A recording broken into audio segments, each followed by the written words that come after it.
Hi, this is Russ Titleman, and you're listening to Fab 4 Free For All.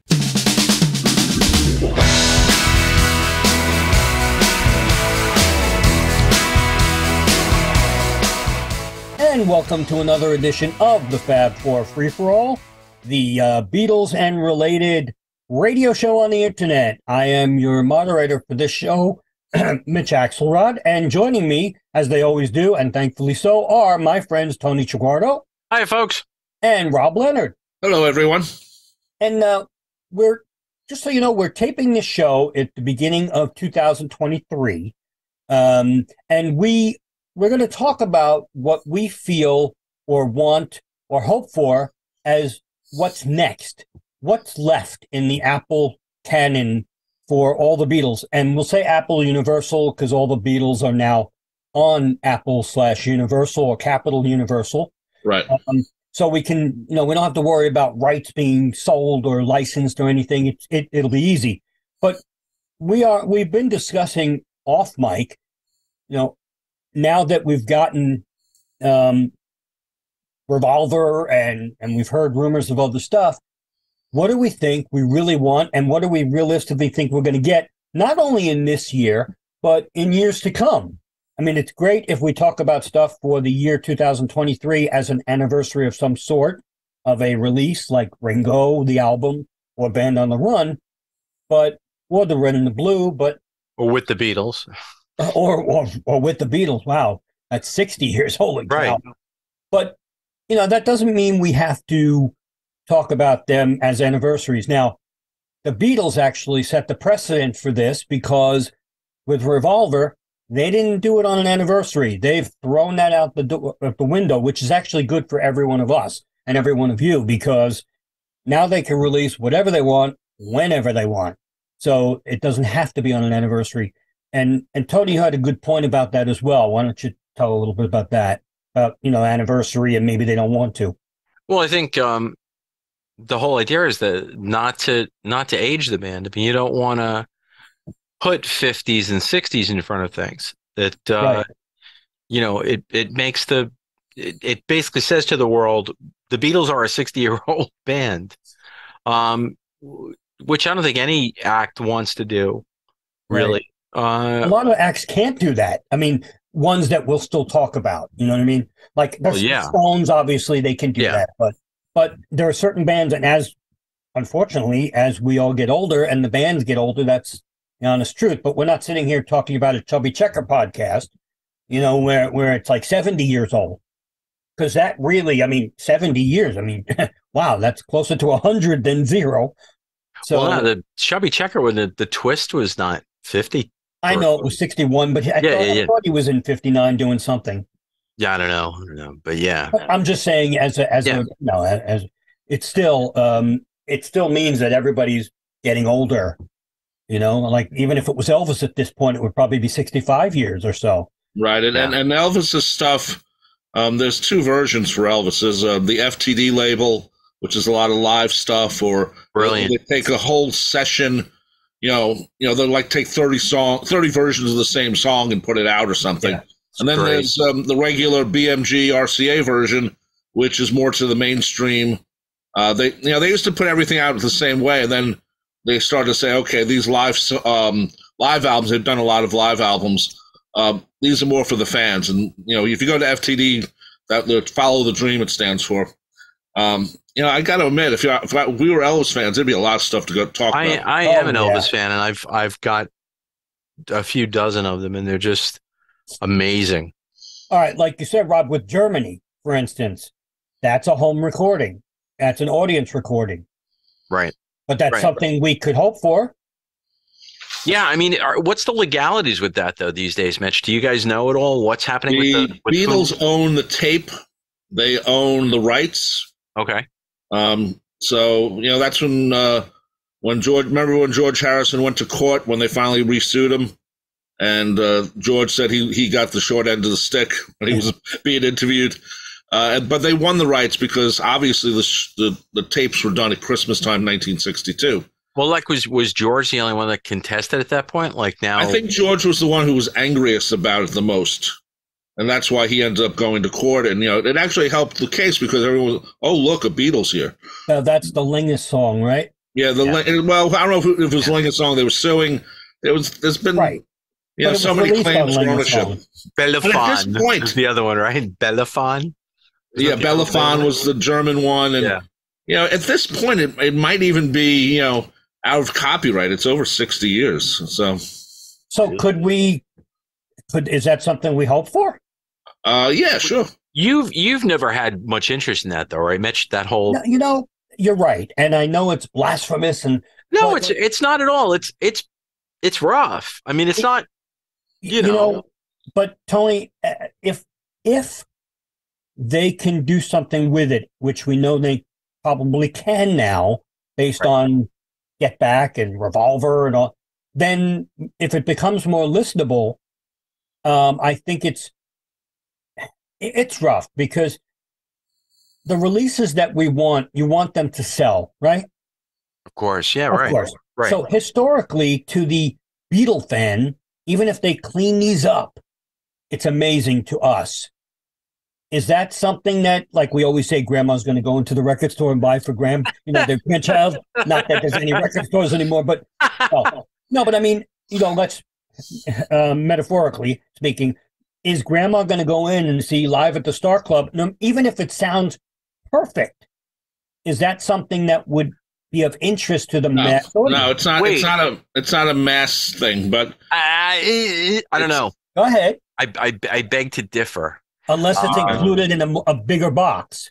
Included in a bigger box, or you know what? Again, that's the thing, Mitch. It's all about marketing, I think, for Apple. Right. It's the idea that you know who you market that to? Who? You market that to punk kids. You market that to, like, basically, here are the Beatles, raw, edgy. This is what it was all about until they got the suits on. This is their CBGBs. This is their, this is the Beatles rough and ready. Unless you put out a live box, Tony, and include it in the live box where you don't have to just market it to a punk audience. You market it to the mass audience now, because now you're saying this is the best of the Beatles live, and use the Peter Jackson technology on all of their performances from 62 to 66. No, that's a good point. That's a good point. Are there whole shows that are, there are definitely whole shows that are worth putting out that are very, very, very strong.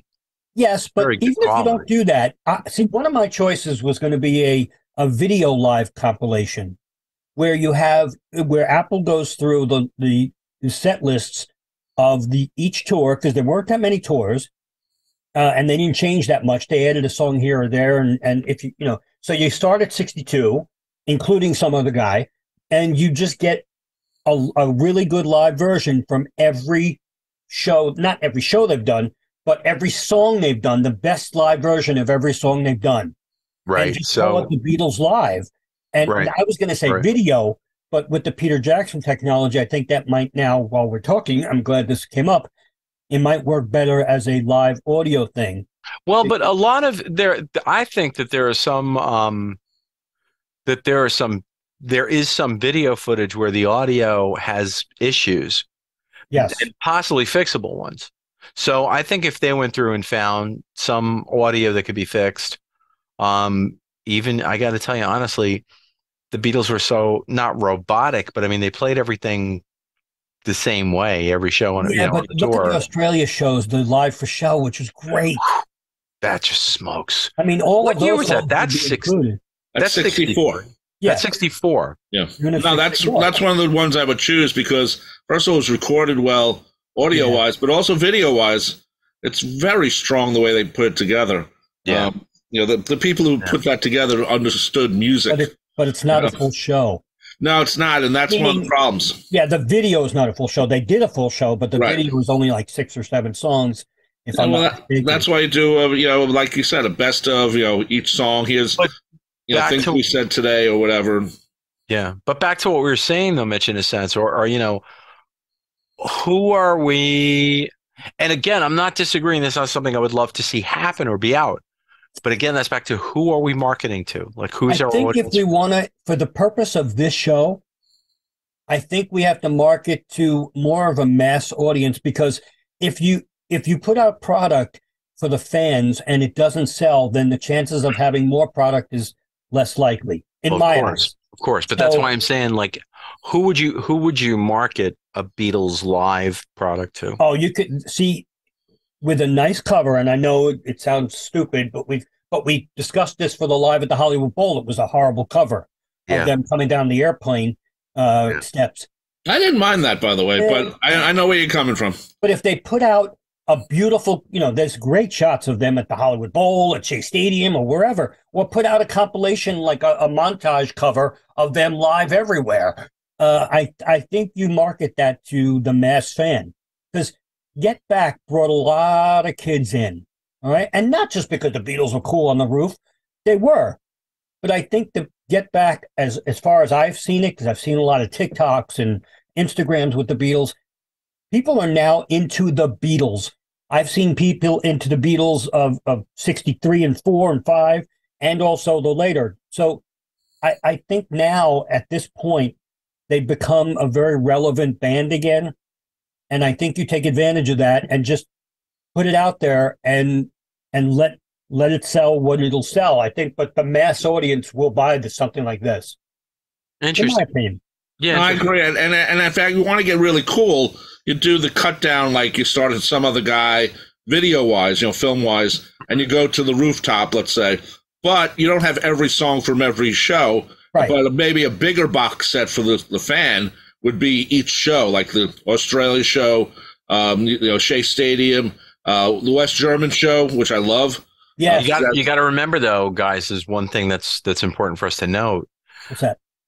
And I think this is the case. I mean, owing to Brian Epstein's kind of lackadaisical nature in a lot of ways, has Apple gone back and bought all of that stuff back, or does a lot of it ABC TV Australia, or I think it's ABC Australia, right? Yeah, that did Sing for Shell.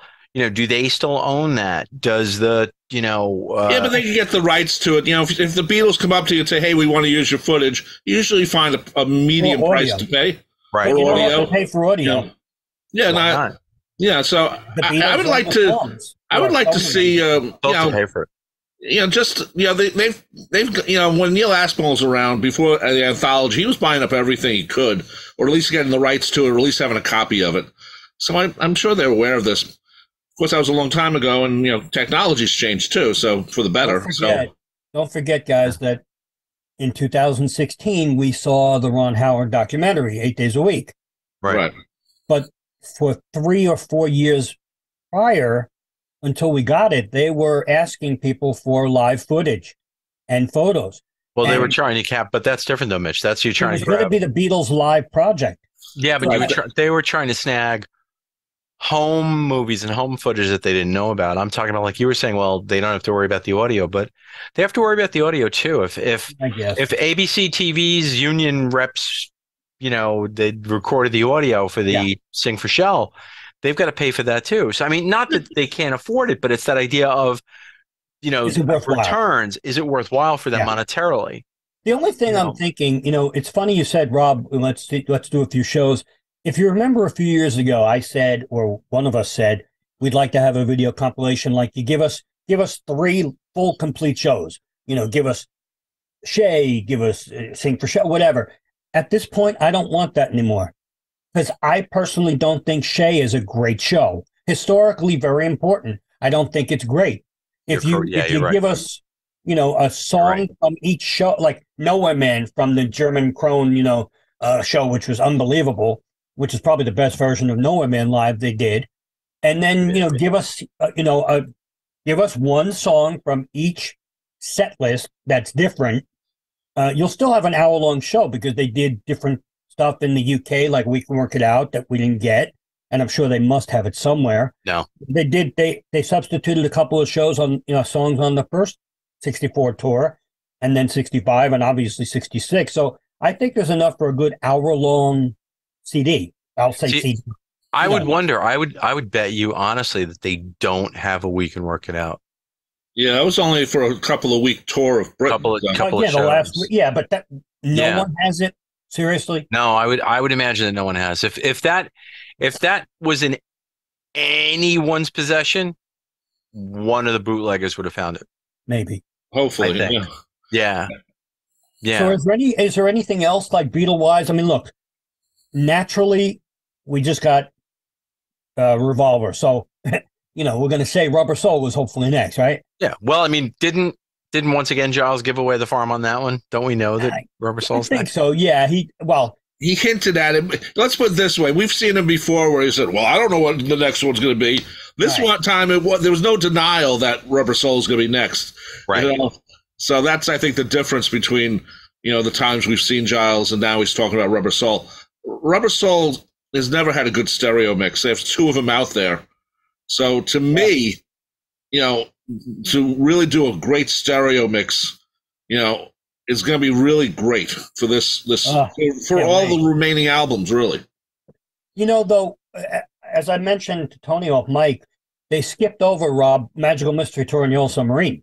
That's true. But if you really think about it, is there enough interest in a box like that? Because Strawberry Fields and Penny Lane were on the Pepper box. Right. And are there enough outtakes of Magical Mystery Tour and Yellow Submarine? Well, anything interesting? And is someone going to want to really hear outtakes of the George Martin score? No, I think the thought is, though, Mitch, that as we were saying, if you go with Magical Mystery Tour and Yellow Sub, other than or the fact that All You Need Is Love is wait, where is All You Need Is Love appearing these days? It's on both. It's on Magical Mystery Tour, and it's on Yellow Submarine. But where I'm going is, you were right when we were talking off mic.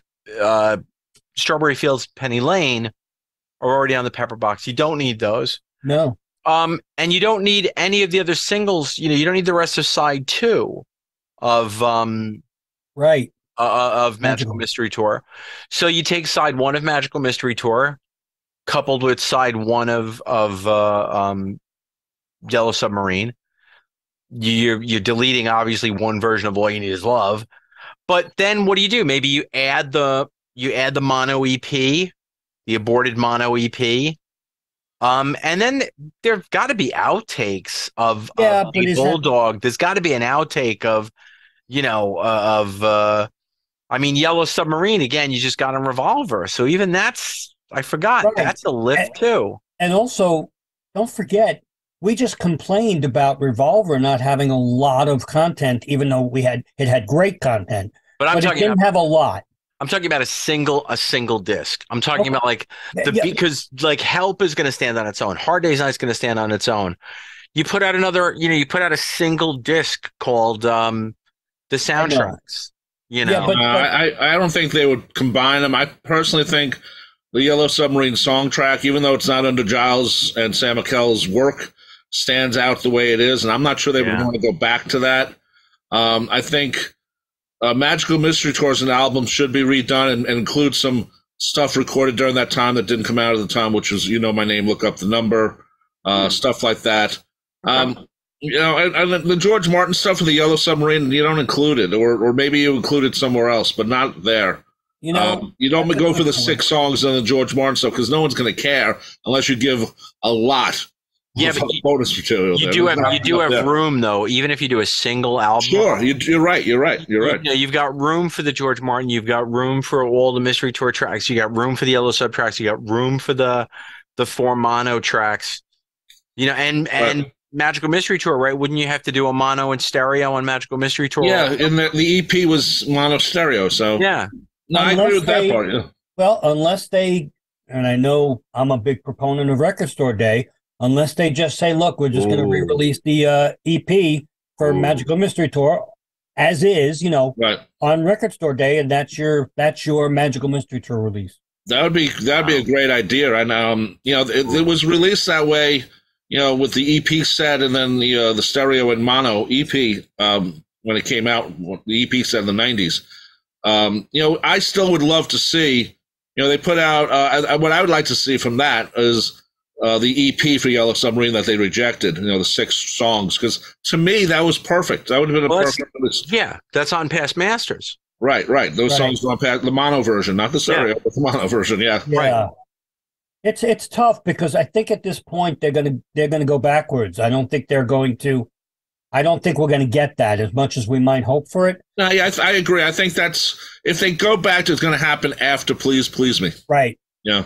I totally agree with that. Yeah, and I'm not, crying for those two to come out. I want Rubber Soul. I want help. So I'm trying to give you help, Rob, but Well, thank you, thank you there. No, I agree with you. Sorry, go ahead, Tony. No, go ahead. What were we gonna say? No, I wasn't. I was just gonna say I agree. You made allusion to something when we started. You made mention of the red and the blue, and I think right. If we're looking at 1973 as a 50-year mark without screaming anniversary, right? That was really the year that following their breakup, the Beatles kind of like became really relevant again. It was like it went like they broke up, then 73, then 76, then 80, then there were like different right. Beatles surge years. Right. But 73, if you look at 50 years ago now, and you were talking the red and the blue, and those were the first albums I got.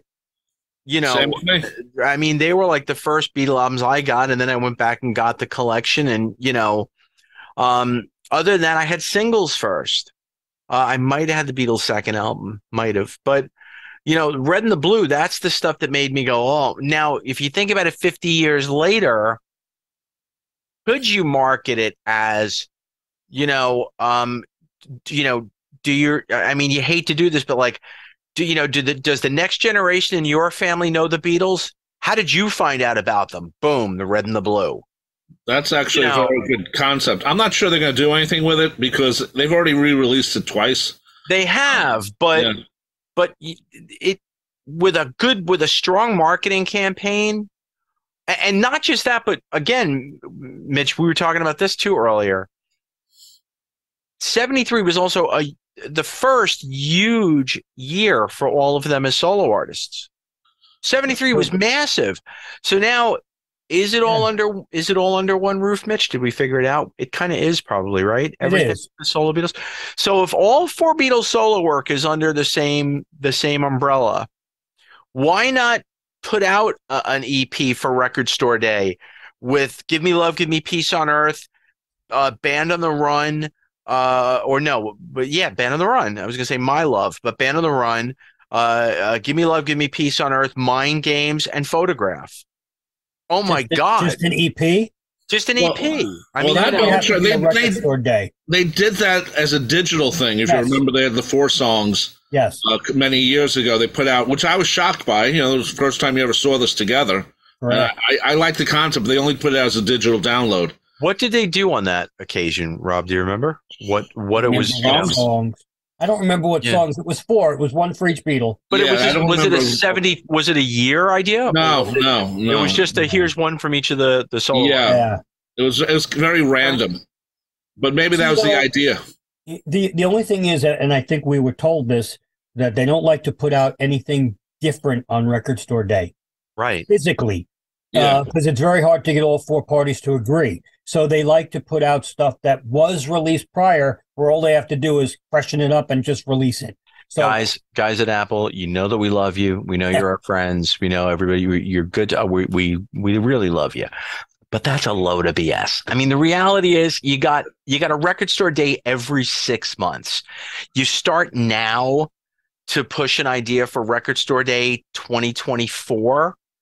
Come on. If you pitch it, eventually you got to keep throwing balls to see if they're going to hit one of them. I don't want anybody hitting my balls. Right. Well, that's that. But you know what I'm saying? You don't want to just not. Well, the Beatles don't want to do that. Well, just keep throwing ideas at them. Well, you throw crap at the wall, something's gonna. You throw an apple at the wall, something's gonna stick. Oh, look at that!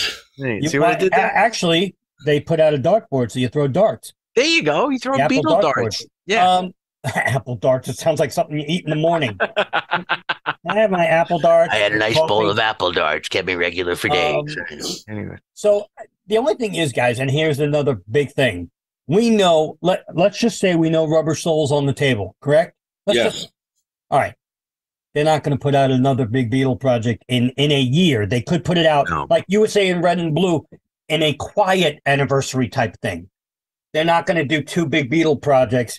So I don't think we're going to get anything Beatle-wise. Now, I could be wrong. I hope I am. I don't think we're going to get anything big Beatle-wise until after Please Please Me, Rob, which could be another 4 or 5 years now. Depending. It depends. I agree with that. I think, Rubber Soul is, to me, where things changed with the Beatles, as we all know. So to them to get a good stereo mix, like I said, but also, the mono mix is really nice on Rubber Soul. Most people haven't heard it. yeah. Right. And then you're going to have songs, you're going to have your We Can Work It Out, your Day Tripper, your 12-bar original. So depending on how much is available, the bonus material might not be as strong as we'd want it to be because, they had to take weight from the Help session to bring it over because they want to make sure they had 14 songs. So that's a good point. I just realized that we might not have a hell of a lot for Help. Yeah, unless they do some different type of mixes. One thing that Giles hasn't done that his father did. His father loved making little bits and pieces and making one new song out of it or one new version out of it. Giles, for the most part, hasn't done that. So maybe he does that on a couple of tracks just to have an extra song for because you need more than one disc of outtakes. Yesterday. unless they combine A Hard Day's Night with Help and just. No, they're not going to combine. They're not combining. Everything is going to because the book. You have to have the book. The book's going to be on Rubber Soul, and that's how they do it. And I have no problem with it. Do I wish they combined it? Yeah, sure, but I don't expect it. I'll let. The problem with combining Hard Day's Night and Help, though, Mitch, too, is that you kind of it's going to for future generations, it's going to kind of throw off the I agree progression idea. I on the one hand, I love that. Like, let's do the soundtracks. I'm only thinking because of content. We don't know how much. Now we know for like Please Please Me, there's a bunch because we have that March 5th, 63, CD of bootlegs, which that is an hour of just, it may be 50, One After 909s and Miseries, but it doesn't matter. That's something that'll fill up the content, but we don't really know about Help or A Hard Day's Night. I know Hard Day's Night has a few, but so that's the only reason I was thinking that. But we have to remember also that we're not talking just in the next year. We're talking future as well. So even after Please Please Me, let's just say that's what, 5 or 6 years from now? Yeah. 5 years, maybe. We have to remember that, God willing, Paul and Ringo are still with us. And the Beatles, even if they are still with us, they're not going to be touring. And maybe Ringo, who knows? He'll be 97. I'm still going, I'd like to be. But honestly, I think the Beatles are going to need revenue streams in the future. After the releases, hear me out. After the releases of the albums, what do? You start going back and saying, here's the 80th anniversary of the, what do you do? Well, that's, the technology changes. So, maybe you put everything out in Atmos or something along that line. But I don't know. I mean, maybe it depends. A lot of artists of that generation have been selling their rights off. And one thing I noticed, Springsteen's been putting out once a month those concerts, his greatest concerts. And they always used to say, C with the circle and P with the circle, Bruce Springsteen. Yeah. Now that he sold everything to Sony Music and now says Sony Music. And it's like, whoa, because, I'm sure Bruce has a say in it, but, now Sony can do what the hell they want. You see, it depends if the Beatles sell out their rights. Imagine the four of them said, okay, we're gonna give away the rights for the Beatles stuff. The kids don't want to handle it anymore.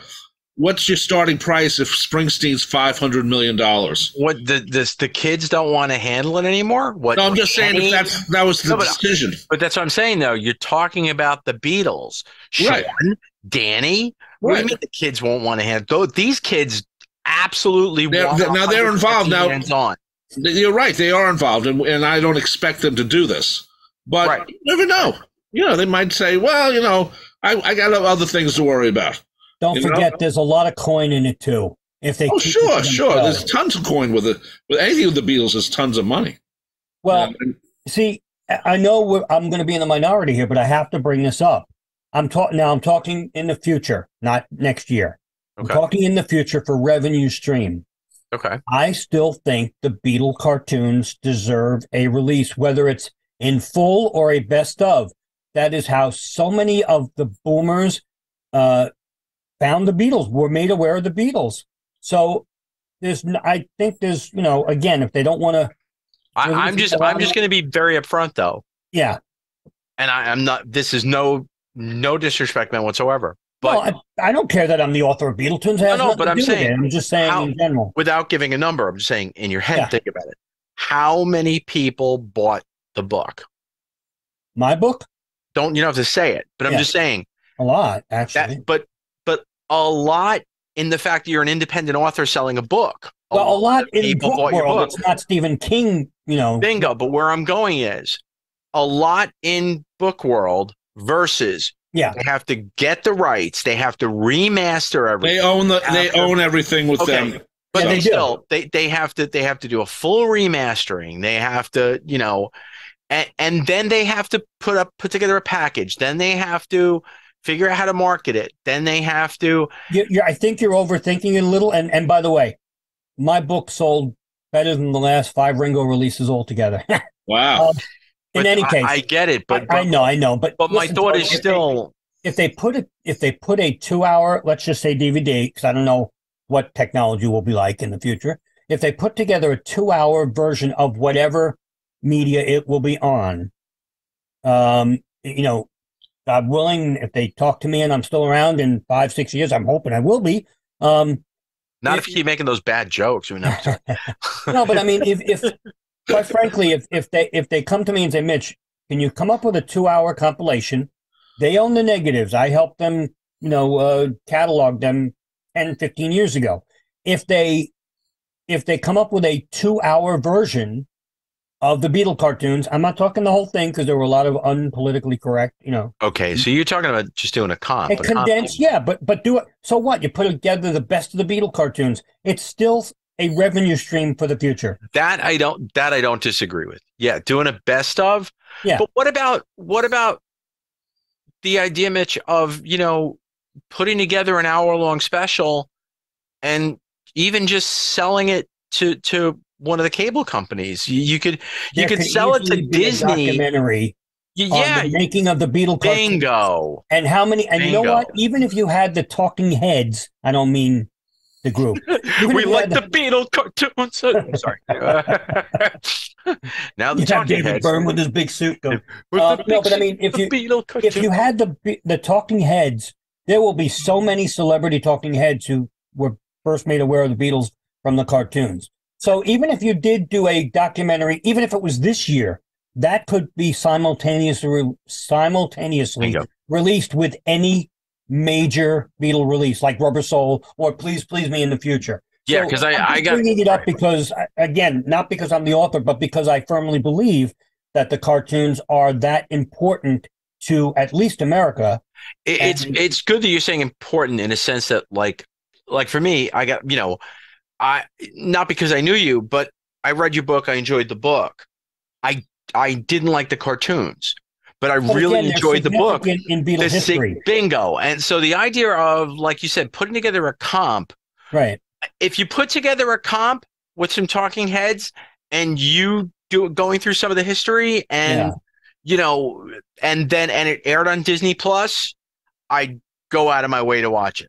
Oh, I think everybody would. I really would. Right. I do. I think the boomers and their kids would show the grandkids the special too, because it's cartoons.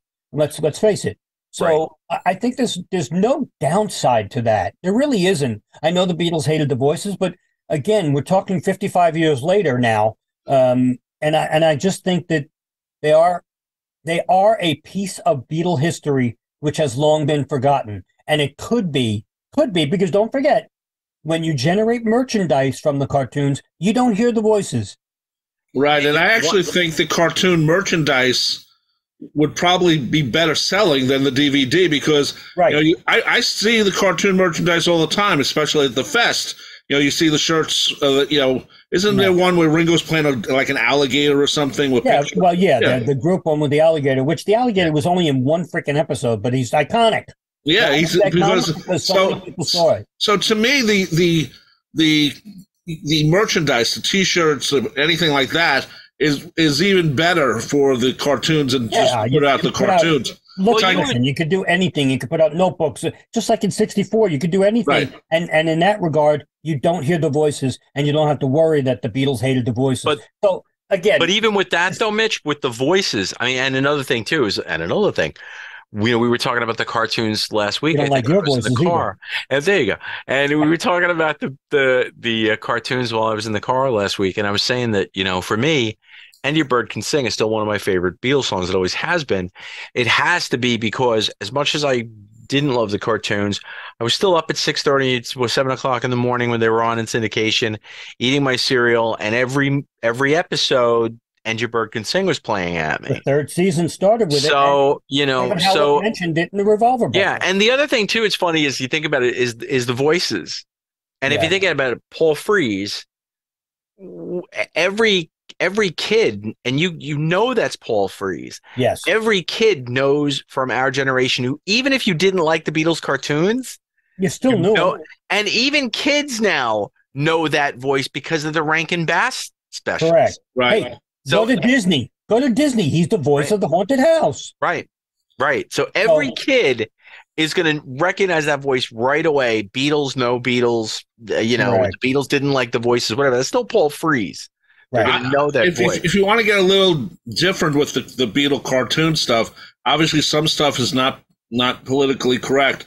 Maybe you re-add it, because I know, and Mitch, I know you know this, but some songs weren't the full songs. Right. So maybe you do a re-edit with at least some of the songs, so it's so it covers the whole song and not. I remember "Help" was cut down to like a minute and a half because they cut out the third verse. Well, "If I Fell" was like they put a bunch of different verses in different order, but again, I don't think you need the editing. I just think you need a good compilation of very politically correct, which there's definitely 2 hours worth, and again, there's your revenue stream. So. And how do you do it though, Mitch? Do you pick episodes, or do you just pick? Do you pick? You would pick episodes.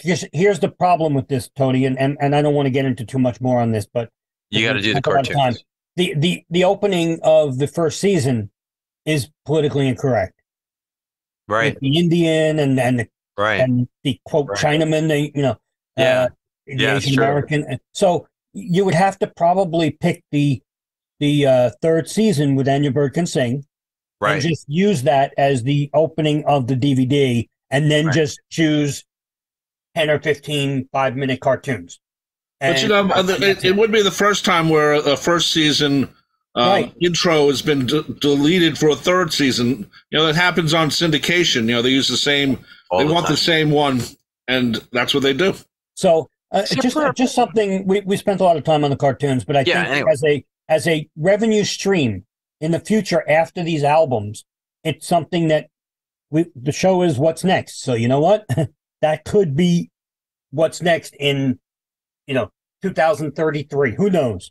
Couple of other thoughts, and you again tossed this out earlier, Mitch. We were talking earlier today, and you had said about diving back or digging back into the BBC archive, and it would be a fantastic box set. And I think the problem is there's that fear. Oh, did we put out the best sounding quality stuff already? Yeah, but you know what though? You put out the original 2 releases, then you remastered them, and they sound better. Rebanded them too, right? And rebanded them. Yeah, they did. There are still things in the archive that still could potentially sound great. You might not get another 2-disc set out of the BBC. But maybe, maybe again, you do the best of the BBC. No. I want the entire. Me too, Rob. I want everything, but I like the conversations.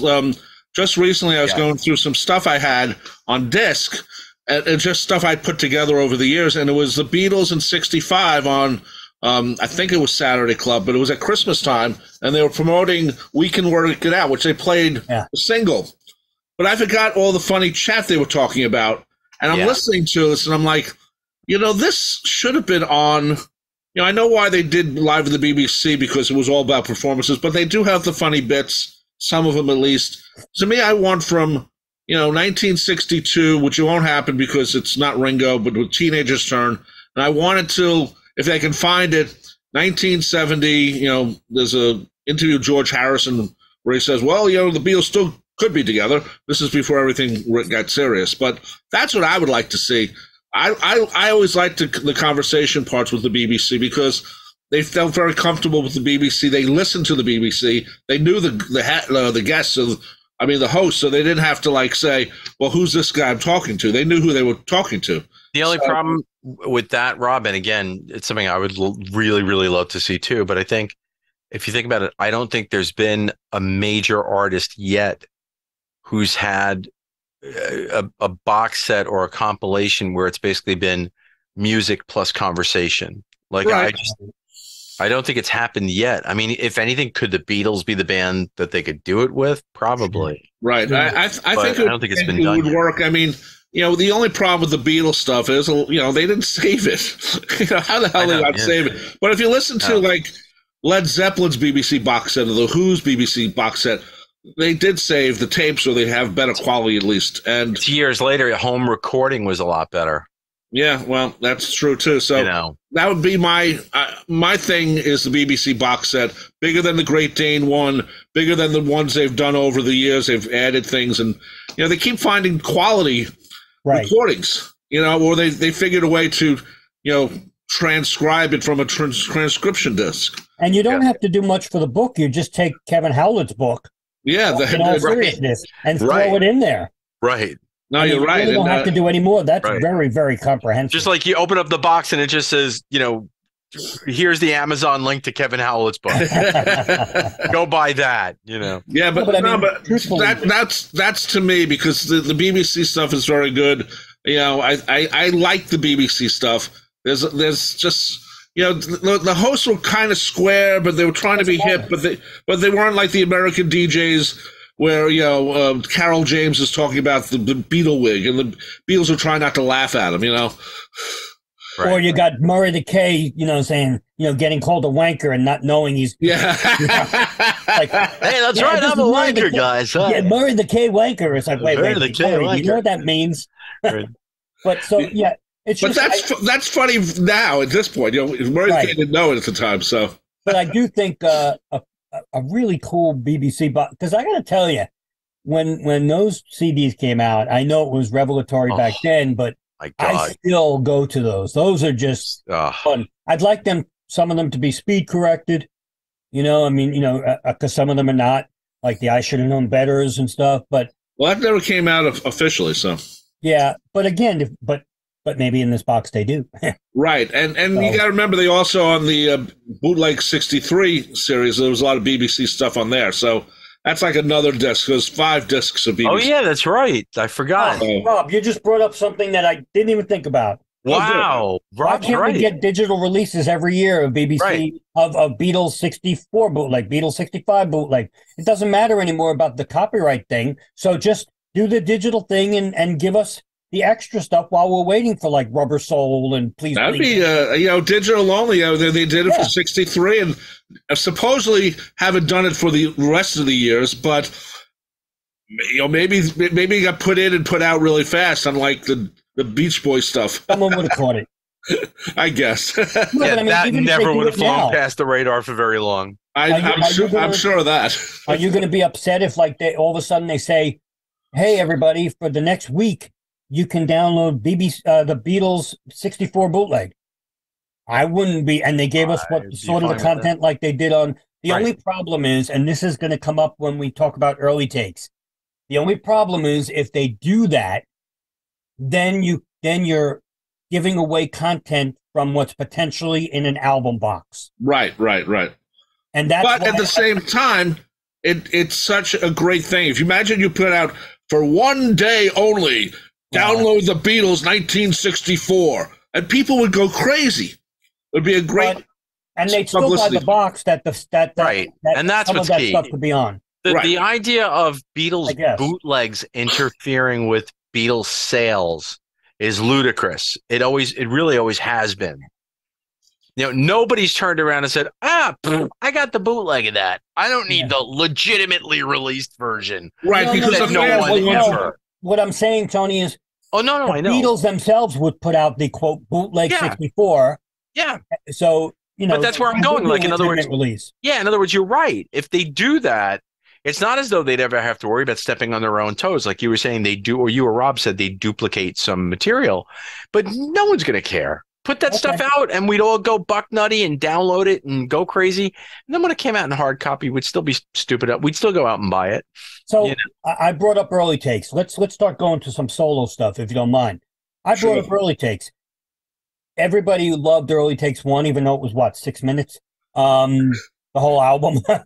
It was about 31 minutes. Yeah, 21 minutes, which is way too short. But again, are we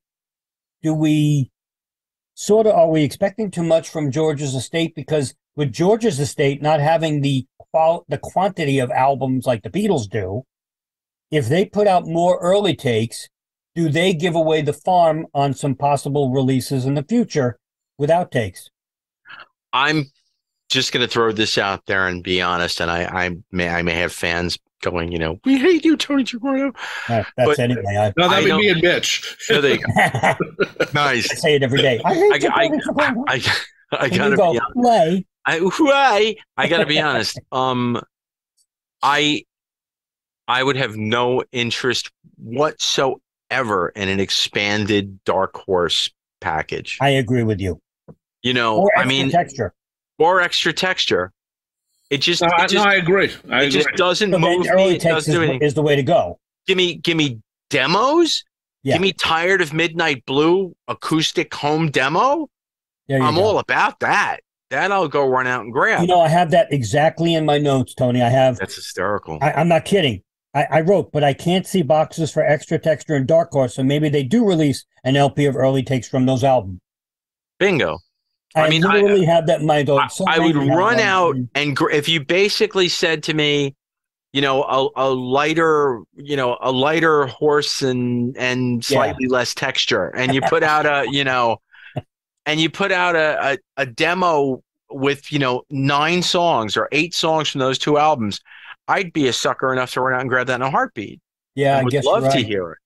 Yeah, I don't want to pay $140, even $100 for each box. Look, it's probably going to be that way, and we'll probably for extra texture or Dark Horse, it'll probably come in like a Roman Trojan horse. I swear to God, I was just about to say that. Really? I was just about to say for $1,000 you get an actual Trojan horse, and you could roll it into your room and then open it up and take out the content. And then you open up the content and you go, oh, because it's just that album. Well, I think I agree with you about Dark Horse and extra texture, but I can't see if they're going to go through each album. Danny and Olivia, though Danny's been doing the work, obviously. Yeah, I can't see them not doing it. And I agree. And maybe it's just a 2 CD set. Maybe it's not a full box. Maybe they combine those. Would anybody care if they combine them? I would. I don't think any of them are going to combine anything. Even Ringo. Don't forget, it's not like the Beatles, Rob, where you said. Oh, I know that. It's not about the Beatles. It's about the placement on the shelf. It's the placement on in the shelf where it goes. Okay, all things must pass. Okay, there's living in the material world, and each one. That's what I think. Maybe the process. Dark Horse and extra texture be next to each other. What's any different from doing a Dark Horse extra texture than doing a McCartney Wildlife Red Rose Speedway. Well, those were separate. Those were separate boxes. They were separate, but there was also the combined box. That second box, but that was a limited edition, which we hadn't talked about. And to be honest with you, I wasn't too thrilled that was. I thought that was probably better than the Wings Wildlife box because there was some interesting things on. But then again, Paul forgot to include some things on there. Anything with Linda singing lead has yet to show up on a box set of his. Even like Seaside Woman, the studio version, or anything from what she recorded in '75. So New Orleans. Correct me if I'm wrong, though, Rob. Wasn't there? I don't know if it was expanded, but wasn't there a beautifully remastered Wide Prairie? Yeah. I don't know if it was remastered, but there's been a vinyl version. I know of that. And, I think it was I think it was remastered. I don't think it was remastered. I think it was just remixed. No, it's just remastered. It sounds amazing. My problem with and I like Wide Prairie and I like her stuff, but most of the tracks were Wings tracks or considered recorded during that time.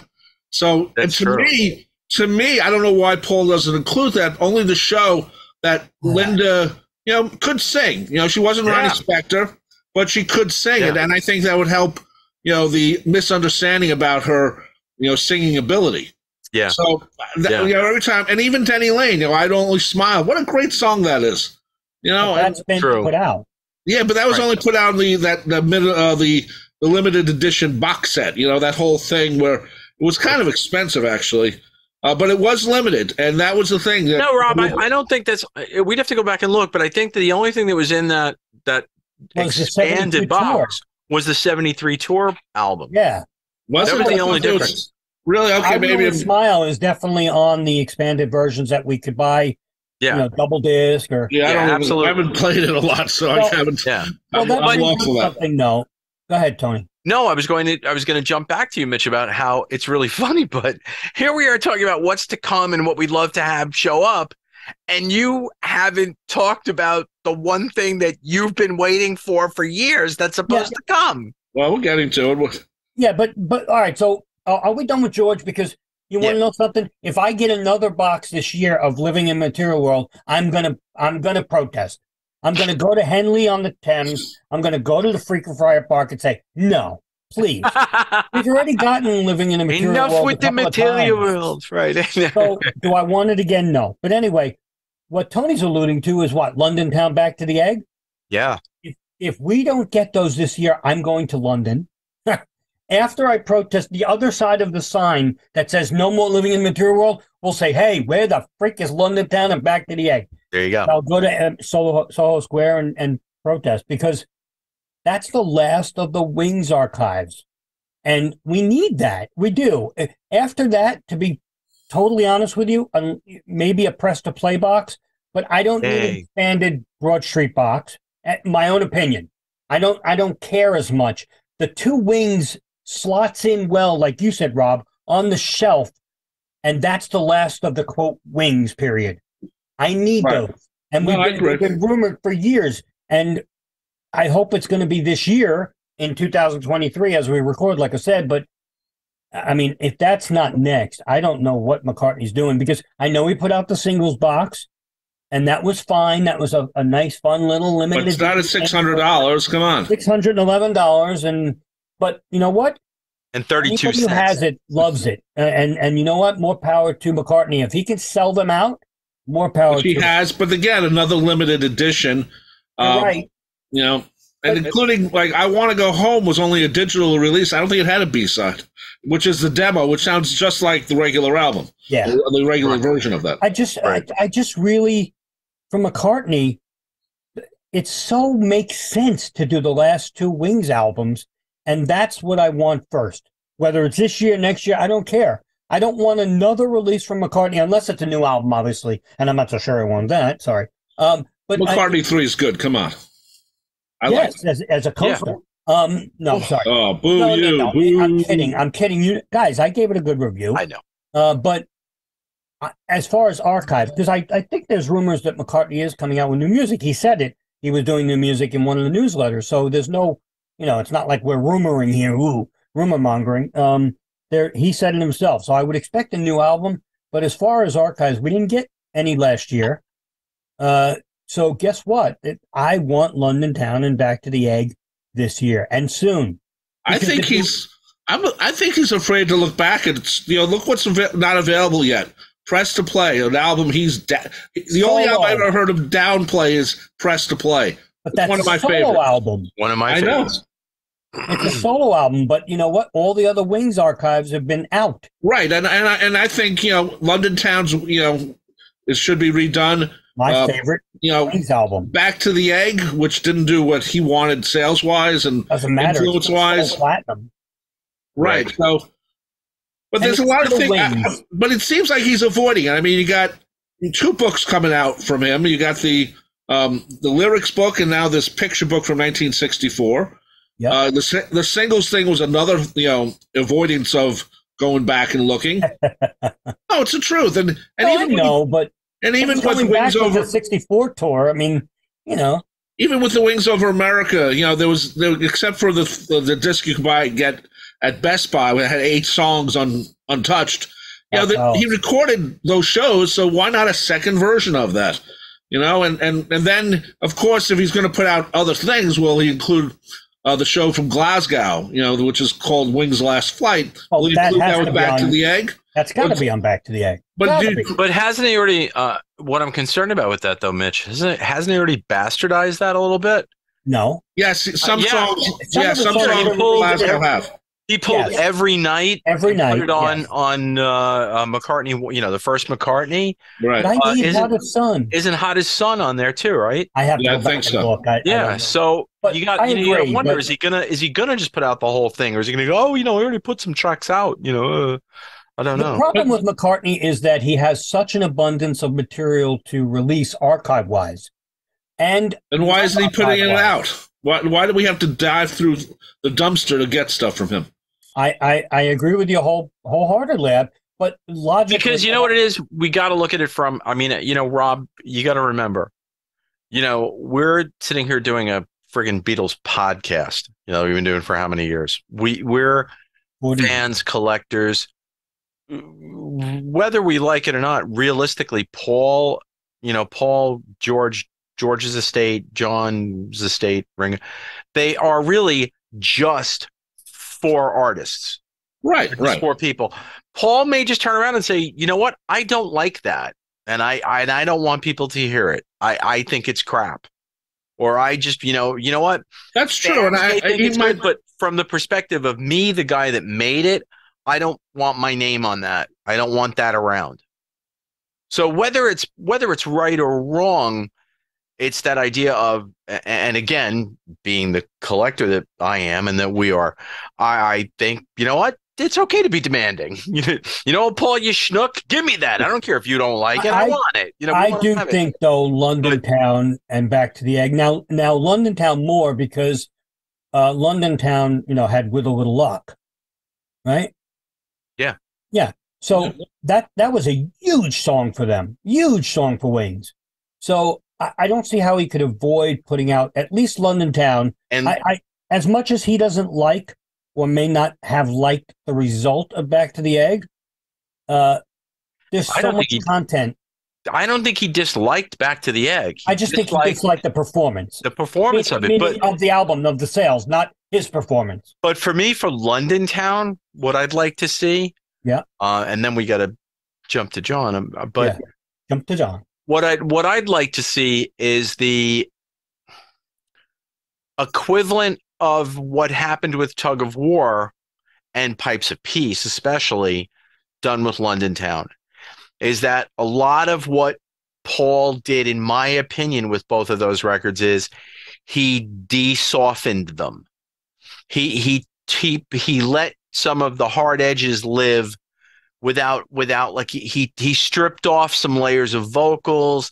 He took out some, to me, if I never have to hear toot, toot, toot, toot, like over again, I'd be ecstatic, or just have it be softened or softened. You don't edit the integrity of the song. No, but what you do is you that whole album can be remixed, so it's got a little more balls. It's just got a little more. It's not it's not quite 1970s soft rock. But I see that's the thing. That's the epitome of yacht rock because wasn't he on a yacht? That's true. Right. No, but I mean, I may be biased because it's my favorite Wings album, but that's what makes it for me, the mellowness of it, because it still rocks with Cafe on the Left Bank. It does, but the two songs that always make me go is the single and the title song. London Town, the title song is now, and I hate the video even more. But yeah, what were you saying? I know what you're talking about. The title song is the one you mentioned, Toot Toot. Yeah, but I'm just saying that's where I'm going. I'm saying the rest of the album, I agree. There's some real good rock and roll on that record, but particularly the single and the title song, I kind of just go, I understand that, but again, there's so much content for an archive release, whether it's video wise, because he had a bunch of videos, whether it's outtakes. We know there's a ton of outtakes for London Town and Back to the Egg, and there's the live, like Rob alluded to, the live last flight, plus the Back to the Egg video special he had on Channel 5 here in New York. Right. Channel 5 it was on, I think. And maybe you include the UNICEF show. Yeah, the Campuchia. So, oh God, yeah, wow, Campuchia. There's so much content. Listen, the Rockestra film. Do I think we're getting them? Do I think we're getting it? Yes, I really do think we're getting both of them this year. You know what? I'm bitching and moaning though. That might be the hang-up. Seriously, well, we know legally the Rockestra is there's all the rights to clear. Well, they already cleared it because of the recording. Now the movie might be different, but the recording is set. Visual. Yeah, the recording. Once you get the recording done and put it out, you've already set up your legal thing. So that's part of it. It should be easy because half of them are dead now. I mean, I hate. Well, I don't mean it meanly. No, I know, but it's horrible. But yeah, but you can. There are ways. Listen, it's McCartney. I'm sure if he has his MPL people on it, legal people, I'm sure they can get it cleared. I'm sure they've already gotten it cleared. And quite frankly, and then we'll move on to John. I do think we're getting both of these this year. I think agree. They're ready to go, and we're just not. Watch. 2 weeks after this show is released, we'll get a press release, and we'll look like geniuses. Thank you very much. Anyway, one thing I like that he did on Wingspan is With a Little Luck is the single version. And it's one of the few times he's done that where he put out the single version on the Greatest Hits album. But I sort of like that because the middle part, as much as it's drifting away, so to speak, the way it was edited, it sounded much harder than the actual song. You know what, though, Rob? It's on the album. It works because the album is very mellow, and that middle part is mellow. It works on the album, but you're absolutely correct. Because the single we got was, like you said, the single edit. Right. So, are we going to? I'm sure he would release something like that, as part of the outtakes, the single edit. But I think it all works. But I do think we're getting it. So, well, there's a couple other things with McCartney before we move over. Just first of all, Give My Regards Broad Street. As much as it's it's a weird album because it's him covering himself. But there was something I remember reading in Beatle Book Monthly, and it was written by Mark Lewison, that during the scene where Chris Spedding and Dave Edmunds and Ringo and Paul and Linda are playing, they didn't just do those songs. They did a whole bunch of 50 songs. Right. Early predecessor to the Russian album or Run Devil Run. Now, whether they did these in rehearsal mode where they're not carrying or if they're trying to actually record, I don't know. But if that's available, I would love to hear that. And the other thing about Give My Regards to Broad Street is that was probably one of the few times that Paul and George Martin fought. Because George Martin didn't want to do things live because that's not what he really does. And Paul wanted to do everything live because he wanted to do something different. And that's the only time I remember reading, they had a problem. Plus, there was a great South Bank show where Paul's talking about the movie and playing some songs live on acoustic guitar, which is very cool. Let me ask you a question. Sure. Marketing. We're talking about the future. Yeah, I know. And you're right, Tony. And mark my words, everybody out there, we are going to be doing a Mystery Science Theater version of that movie. But it calls for it. It reeks of it. Come on. It does. But Rob, we're talking future now. Yeah. But the future for this one, not the song, is that, in your opinion, because you want it so much, is it before Press to Play, because it's chronologically before, or do you want Press to Play in the future before the Broad Street expanded? I would want, if I was Paul, I wouldn't release it last, because then people say, "Oh, that's the last one," and you don't want to go out with like a whimper because it's a different album. I don't know. I mean, to me, I would like to see the McCartney interview put out, as the way it was released from radio stations. Will it happen? I don't know. I don't know. Yeah, but all right. So now, but Press to Play, I love, and there's a lot of material that was only released in Great Britain. Yes. Mix wise. Let's watch Rob. Rob's gonna hate this. You know what they should do, Rob? What's that, Tony? They should just take all that stuff and just make it just you pay one price and you get it all as just a download. Oh, you dirty trickster, you dirty trickster. All right. Well, you said there was something else, Rob, other than Broad Street. Well, I like I said, I like the McCartney interview because I like the way it was set up for radio. It's not a great recorded interview, but that's fine. And I'm trying to think of other things that that might still be available. But what we've drifted from, Rob, is what's not out instead of what we really. Well, the McCartney interview was released as a. I understand that it'll never happen. I still can't believe it. I still can't believe it was released in the first place as an album, double album. I can't. It wasn't released as a double album. It was a single, only to radio stations. Oh, right. I'm sorry. Yeah, radio stations had the open end. Yeah, they had that, which is nice. Yeah, but I can't think of much else with Paul. I mean, he's waiting for a reason, and maybe he just doesn't want to deal with it. But he's got. You know what though? You said it would be the last one for Broad Street, but it's not. He has. He could do.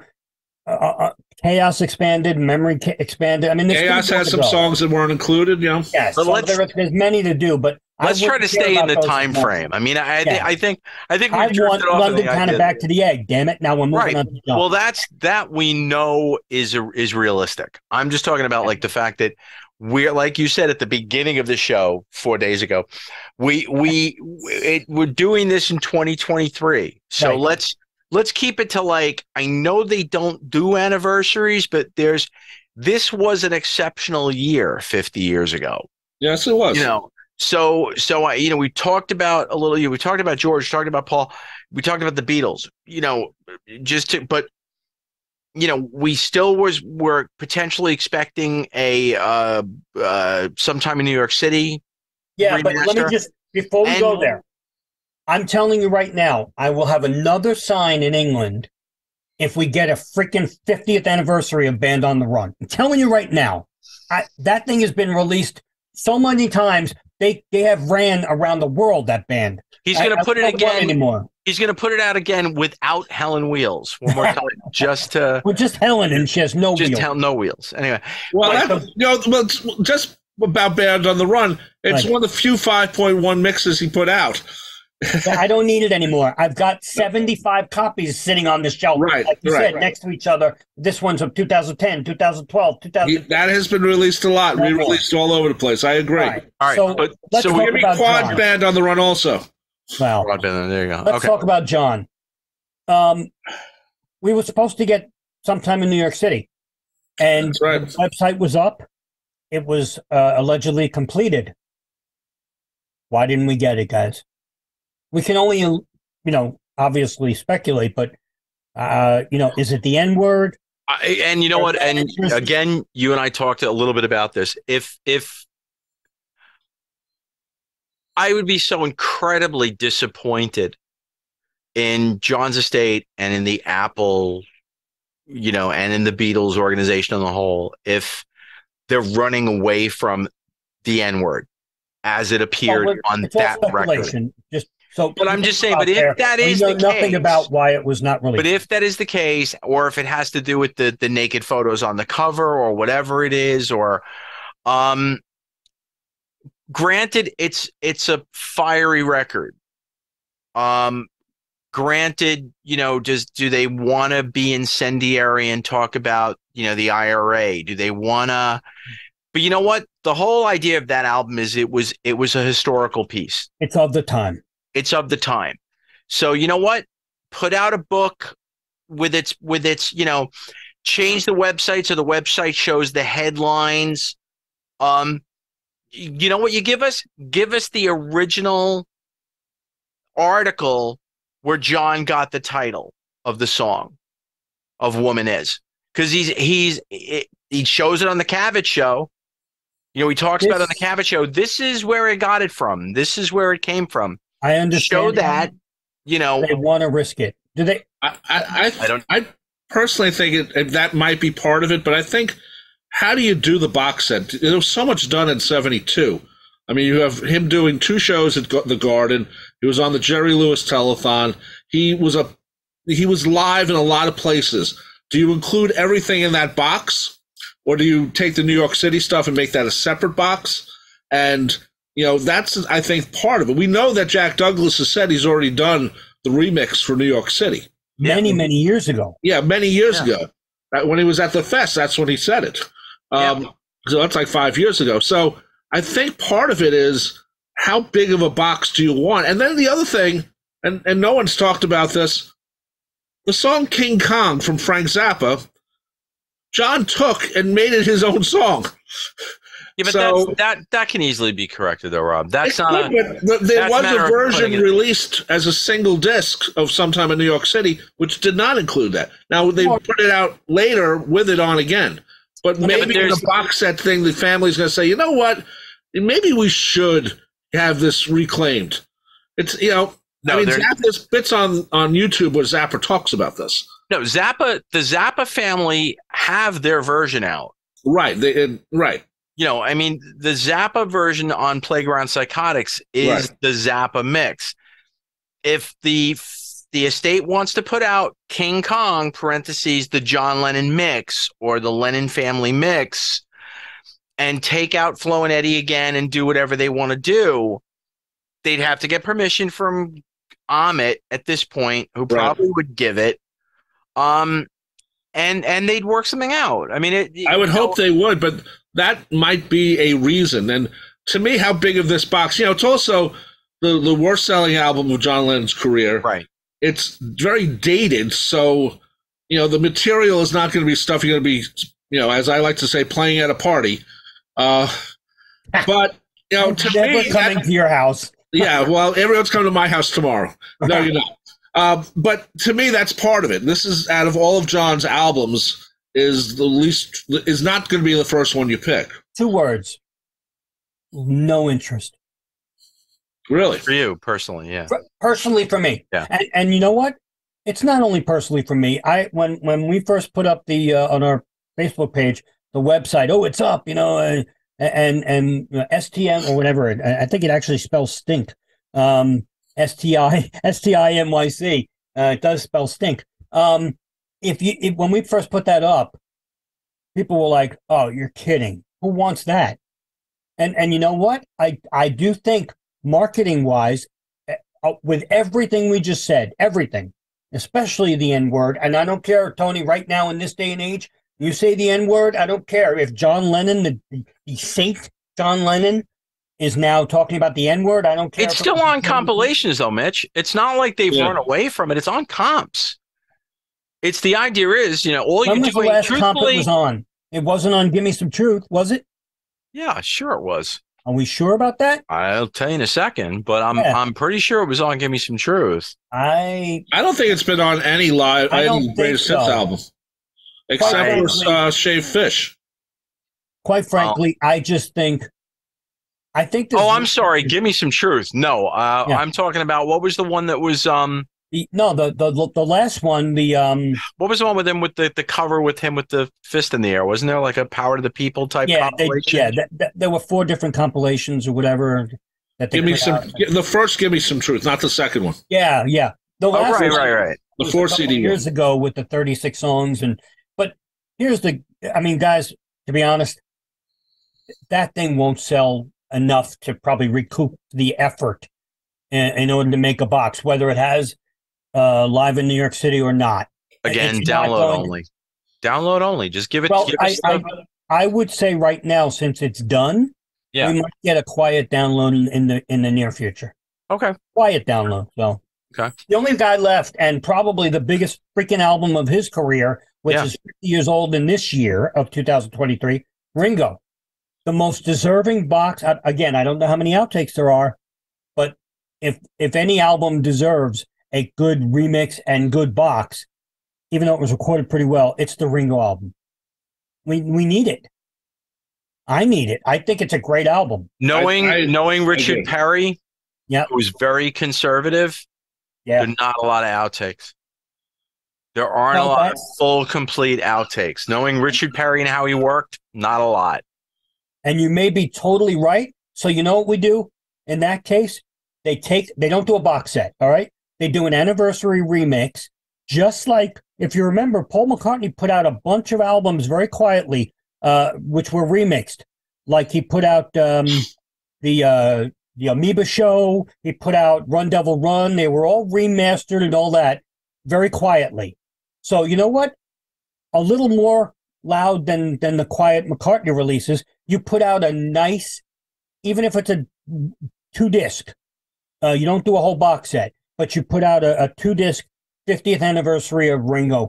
Why would you have to do that quietly, though, Mitch? Just because you're not doing it as a box? I mean, I don't know if you need a big box. But all right, now I'm going to play devil's advocate. Now I'm going to be a complete schmuck. Well, are you going to do a Ringo album? Because one of the big hits was You're 16. Well, again, You're 16 is nowhere near the N word. I know it's pedophile. If Ringo put it out now, he'd be canceled. You cannot take it off the album. I know. Because it was a big hit.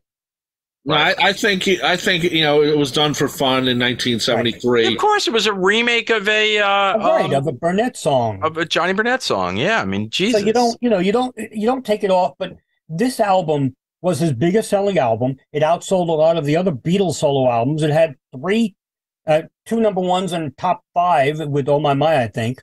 So you know what? You got to give him his due. I don't know why they didn't do it for the 40th.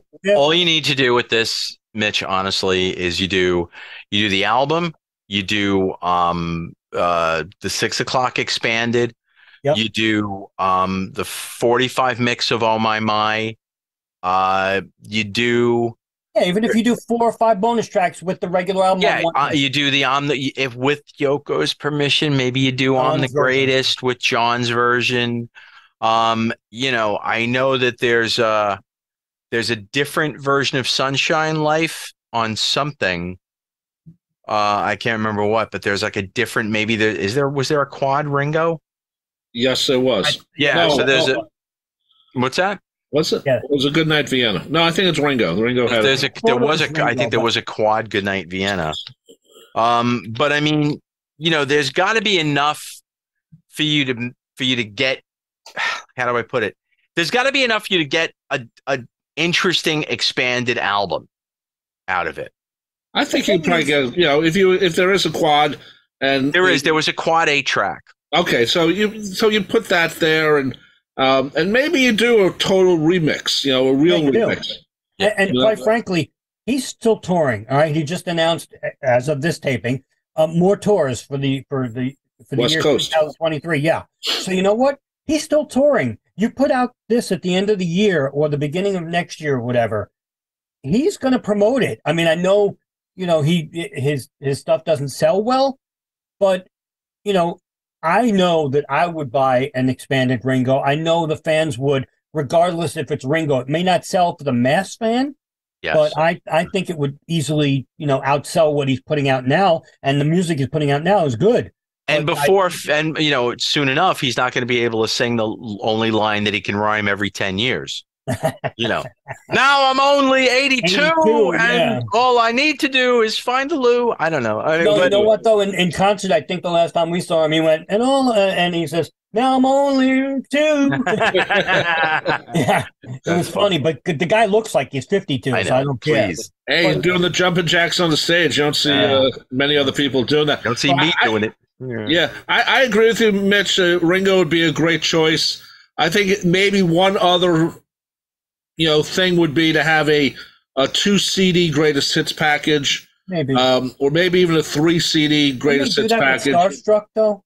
Yeah, well, it's sort of A photograph. The best. It's too much. Ringo to do. But at this point, he hasn't had a greatest hits package since Photograph, and that was only 1 disc. Even though it covered most of his career, there's some songs that just were, should be known for the people who only buy greatest hits. But the big difference. You're going to click the skip if you're on the CD player. That's how old I am. Again, Rob, traces and you're getting away from the definition of a greatest hits album. Right. You put out an endorsed Spotify playlist of tunes that Ringo wants you to hear. That's right. You're not. We're forgetting we're in the digital age. Right. Yeah, but he makes like 12 cents on Spotify. So but you're not following, though. I am following. He's going to make less putting out. If you're going to put a greatest hits album, put a different pretty cover, remix a few of the greatest hits, and put those out. And you want to, but you start adding stuff from like the last 6, 7, 8 albums. Even Atlantic stuff is not. Nobody cares. Even Atlantic stuff, nobody cares. Yeah, but it's a historic thing. It's not who cares who doesn't, because most people don't know his music anymore. Not like for nothing, but Rob, Ringo episodes of our show are. I know they don't. No disrespect meant to Ringo. I know. So the truth is, what do you do? Say, well, Ringo should put out a 3-disc set of greatest. There's no. Yes, it would be a 2 CD with an extra bonus disc. It reminds me of when they did Let It Roll. When Olivia wanted to do Let It Roll, she wanted a 2nd disc, and Capitol said no. And they said to her, "We want 3 Beatles songs that are live." And she gave them the stuff from Bangladesh instead of taken from live in Japan. Right. Yeah. And to me, Ringo could do maybe it's a 2-disc set, and not like the Starstruck thing, which isn't a bad collection. No. But he has enough songs for a 2nd disc. You know and what? Tack on Scouse the Mouse at the end. You want to do that? That'd be great. I love Scouse the Mouse. Honestly, though, we're talking future. In the future, you put out a 30 years of the All-Stars compilation. Yeah. Wow, true. I mean, how many great songs are on that everybody would listen to, because it's not only Ringo. It's Well, I totally agree. And I've also said that if the 4 Beatles, Ringo's the one who should be selling the stuff on television, because first of all, he'd be good on television. You don't know he's done commercials, really. What? Simple life. Simple life. Yeah. But he also did an Oldsmobile spot with his daughter Lee. Come on. He also did Sun Country. Come on. Sun Country. He did Century 20. He did a lot of commercials. Pizza Hut. Yeah, Pizza Hut with the monkeys. Anyway. But they're the best of Ringo commercials. There you go.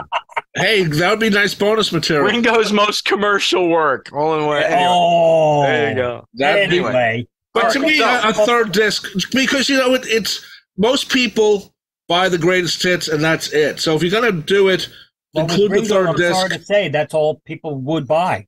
I mean, I hate to say it. It's people like aren't buying his new stuff, Rob. It's not. All you have to do is sell 2,000 copies to make it into the top 50 now. And I know. He's not making it in, unfortunately. So nobody's buying his EPs and stuff. I mean, look, we're listening because they're on Spotify, but no one's physically going out and buying them. That's the simple truth. I hate to say it. I love Ringo, and Ringo's my drumming hero. And enough people, look, let's face it, enough people, thankfully, are buying them that Ringo's continuing to make records, which is great. As long as he can keep doing it, he will. But he's not doing it for the money. He's not no. And I think it's part of his recovery. He has to. When you're an addict like him, you need something else to do. So every year and a half, he puts out a record. Every year and a half, he tours. I think that's just part of his recovery, day by day recovery. All right, so I think we've come up with a bunch of stuff that we hope to see in the future, and recent, near future, and far future. Well, the only thing we haven't done is John. What do you guys out? We did, John. We talked about sometime in New York City. That's it. I mean, they're going to do box sets for everything. So, well, they're going to do mind games. We know that. They're going to do Walls and Bridges. There's so many outtakes from Walls and Bridges that are good. Yeah. But there's Men Love Avenue. That's the future, because I would think Mind Games would probably be in the year 2023, and then after that, follow suit with Walls and Bridges, and then right, if they follow the anniversary thing. they have been, so we'll see. But and 1974 is a great year for John Lennon. Yep. You know, he did some great interviews, like with Dennis Ellis and Tom Donahue, who he worked on Harry Nilsson's album, which I don't think would be included in a John Lennon box set. And then, of course, you have, Walls and Bridges, but he rehearsed the band through very many versions, complete versions, that were only some of them were released on Men Love Avenue. But, of course, there was a couple of great bootlegs, Something Precious and Rare is one of them, that have these great outtakes before the strings come in. Well, he's lucky enough right now, the Lennon estate, he's lucky enough right now to be able to follow the year anniversary. Right. Because, again, Mind Games could be 2023. Next year, 2024, could be the Walls and Bridges. So, and the Lennon estate has followed dates, anniversary dates. So except for last year. And could you see like the fun stuff you get in like the box set for Walls and Bridges? You get like a sanitary napkin and like a broken pair of like John's glasses and stuff. I would love it if they gave you a little paper, flying saucer. Little flying saucer. You just roll around the room while you're listening. Just all that promotion stuff. Listen to this badge. Listen to this. Oh, you would easily. Oh, please. My goodness! I would still like a listen to. Oh yeah. Bumper sticker. T-shirt. Yeah. T-shirt. Yeah. That's the merchandising end of it. Which totally. Once they do that, then you start the Lennon. Right. I guarantee the website would have all of that merchandise. Oh yeah. Yeah. Right, I would hope so, and maybe include like two of them in the box set itself, like a pin or button or whatever. Sure. Bumper sticker would be perfect. But to me, there's so much to play with in '74, and then and we'll get it. I would hope that, and with John's stuff, there's only a limited amount because there's enough for a whole other box set of home demos. Oh sure, easily. The John Lennon acoustic album was great because as a guitar player, it had the chords. Yeah. I remember a bootlegger put out a piano version of the demos. There was a piano, demos of all piano stuff. Yeah. It'll be a long time before we see another version of acoustic, I think so. Oh, yeah, I don't think we will. But in the future, when he's done with the albums and stuff, maybe we get a great box set, Tony, of all home demos from every year. I mean, can you imagine that? So imagine. Sorry. On that note, I'm going to imagine that we're ending this show. All of you listeners and watchers out there, what do you think? Let us know in the comments for either our Facebook page or our YouTube page, which we want you to subscribe to, our YouTube channel. And, let us know what you think you really would like to see or expect from Apple or Universal in the near future and in the, far away future. So for the Fab Four Free for All, I am Mitch Axelrod. I've been your moderator, and joining me has been Tony Chiguardo. Take care, folks. And Rob Leonard. Thank you, everyone.